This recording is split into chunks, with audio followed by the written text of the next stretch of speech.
நம்ம என்ன பண்ண போகிறோம்னு பார்த்தீங்கன்னா அவரைக்காய் தொக்கு. ஸோ இதுக்கு தேவையான பொருள் பார்த்தீங்கன்னா எண்ணெய், கடுகு, சோம்பு, கொஞ்சம் சீரகம், அதுக்கப்புறம் வந்து அவரைக்காய் நல்லா இந்த மாதிரி நீட்டாக கட் பண்ணிவிட்டு இஞ்சி, பூண்டு, காஞ்ச மிளகா, பச்சை மிளகா, நெக்ஸ்ட்டு வெங்காயம், கொத்தமல்லி, கருவேப்பிலை, தக்காளி, அதுக்கப்புறம் கொஞ்சம் மிளகாத்தூள், மஞ்சத்தூள், உப்பு. இது மட்டும்தான் நம்மளுக்கு தேவையான பொருட்கள். ஸோ இப்போ வந்து சோம்பு போட்டாச்சு, கடுகு போட்டாச்சு. அடுத்தபடி வந்து இப்போ வந்து சோம்பு போட்டாச்சு, கடுகு போட்டாச்சு ஃப்ரெண்ட்ஸ். ஏன்னா நல்லா காஞ்சி போச்சு. இப்போ அடுத்தது வந்து கட் பண்ணி வச்சுருக்க வெங்காயம், கருவேப்பிலை, கொத்தமல்லி. ஸோ இது கூட நம்ம இப்படி ஆட் பண்ணுறோம். சரிங்களா? இதை நல்லா என்ன பண்ணோன்னா நல்லா அப்படி கிளறி விட்டுக்கோங்க. இது பொன் முருகலாக ஆகணும். ஸோ நல்லா அப்படி கிளறி விட்டுக்கணும்.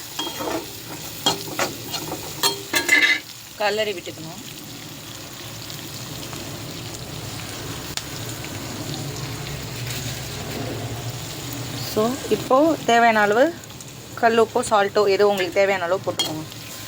ஸோ இது நல்லா அப்படி கிளறி விட்டுக்கணும். இது நல்லா வதங்கணும். அப்போ தான் டேஸ்ட் வரும் உங்களுக்கு. சரிங்களா? நல்லா வதக்கணும்.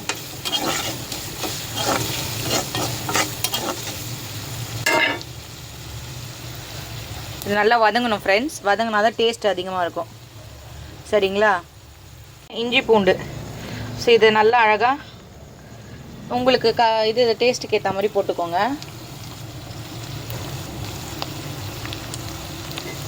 நான் அரை துண்டு, சும்மா ஒரு 1/4 துண்டு கூட இருக்கும் இஞ்சி. அது போட்டு இஞ்சி கொஞ்சம் கம்மியாக தான் போடுவேன், பூண்டு கொஞ்சம் எக்ஸஸாக போடுவேன். ஏன்னா இஞ்சி கொஞ்சம் விறுவிறுன்னு இருக்கும். ஸோ அதில் ஒரு 15 பல் 20 பல் பூண்டு இருக்கும். இதை நல்லா வதக்குனிங்கன்னா பச்சை வாசனை போகிற அளவுக்கு வதக்கணும். 5 மினிட்ஸ் போட்டு வதக்கணும். அடுப்பு சிம்மில் வச்சுக்கோங்க ஃப்ரெண்ட்ஸ். ஏன்னா வாசனை இப்பயே வருது உங்களுக்கு கம்ம கம்மன்.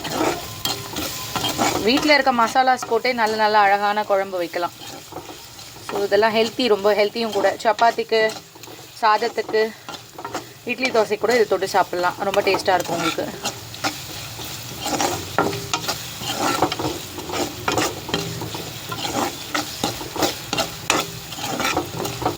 நல்லா ஒரு 5 மினிட்ஸ் வதங்கணும். வதங்கினா தான் அது டேஸ்ட் வரும். ஸோ இப்போ வந்து கட் பண்ணி வச்சுருக்கேன் ஒரு 2 பச்சை மிளகா, காரத்துக்கு ஏற்ற மாதிரி பச்சை மிளகா 2 போடுறோம். காரத்துக்கு ஏற்ற மாதிரி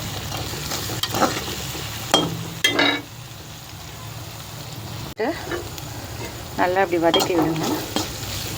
நல்லா பச்சை வாசனை போகணும்.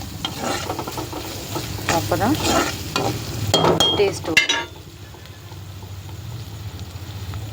ஒரு 5 மினிட்ஸ் அப்படியே விடுங்க, டேஸ்ட் வரும்.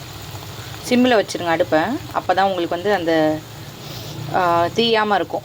போட்டுக்கிட்டோம் ஃப்ரெண்ட்ஸ். அதுக்கப்புறம் வந்து அந்த கட் பண்ணி வச்சுருக்க அவரைக்காய் போட்டு இப்போ நல்லா வதங்கிடுச்சு. ஸோ இந்த ஸ்டேஜில் வந்து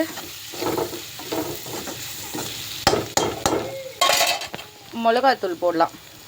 மிளகாத்தூள் போட்டு ஒரு 10 மினிட்ஸ் அதை அப்படியே விட்டுட்டு ஒரு கிளாஸ் தண்ணி ஊற்றி அதை கொதிக்க விட்டிங்கன்னா இந்த மாதிரி உங்களுக்கு சுவையான அவரைக்காய் தொக்கு ரெடி ஆகிடும். மறக்காமல் நீங்களும் அதை ட்ரை பண்ணிட்டு கமெண்ட் செக்ஷனில் எப்படி இருந்ததுன்னு சொல்லுங்கள் ஃப்ரெண்ட்ஸ். Thank you friends.